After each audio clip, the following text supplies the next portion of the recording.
Right? Alright, good afternoon everybody. Today we'll be introducing a new concept, which is the energy that is released or absorbed during chemical reactions. We call these exothermic and endothermic reactions.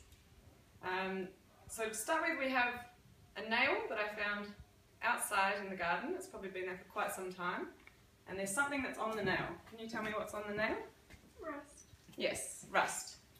So does anyone know what chemical reaction resulted in the rust? Anyone? Oh yes. Oxidization? Yes, oxidation. Yes. That's right. Yeah. Okay, so I'm just going to write up the formula for what happens to the nail.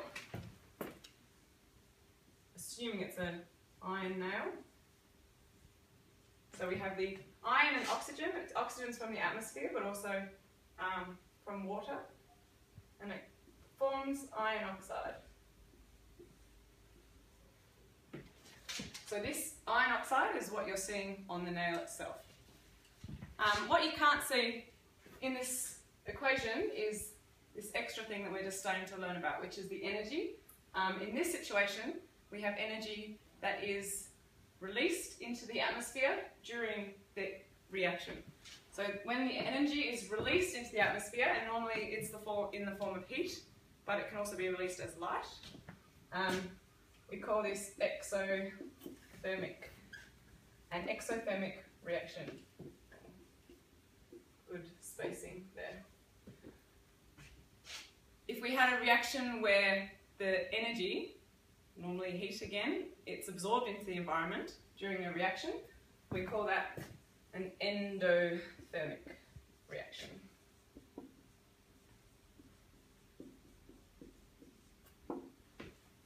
So in real terms, what does that mean? So during a chemical reaction, if we were to measure the temperature, so if we have a reaction happening in a beaker and we put a thermometer in an exothermic reaction, what do you think will happen to the temperature?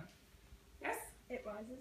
Okay, so it will rise because you're having energy in the form of heat being released. In an endothermic reaction, what do you think will happen to the temperature? Yes? It would fall. Right, because you're having the energy is being absorbed by its surrounds. So you'll have a reduction in temperature. So that brings us to what we're doing today. I'll demonstrate first. It's a very basic little experiment, that word. And I'll just demonstrate and then you guys will have a go. So what we have here today, we have two beakers. In one of the beakers I have just some white vinegar, which is an acidic solution. I have some steel wool and some tweezers, a thermometer and a piece of paper, which will be the lid on my beaker where the reaction is occurring. Because we are using an acidic solution, we need to remember to wear all our safety gear. So we've got our lab coat, our glasses, long hair needs to be back, and covered shoes. If I do get any of the vinegar on my skin or in my eyes, I just need to immediately wash it off. It's not too strong, but we just need to be careful.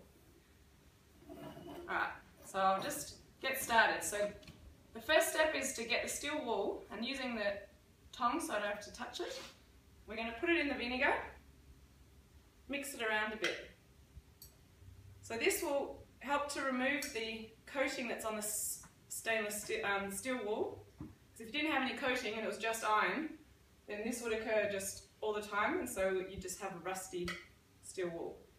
So we'll remove the coating, and then so you are going to work in pairs. I'm just going to pop to the sink, but you guys can help each other do this, just so I don't get vinegar everywhere. Just drain off the excess vinegar and pop it into my second empty beaker.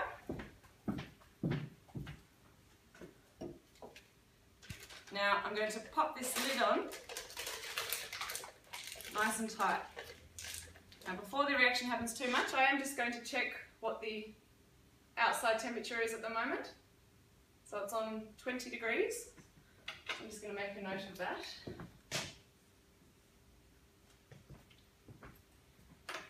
And then I might just use my nail to put a little hole. And then we'll push the thermometer in.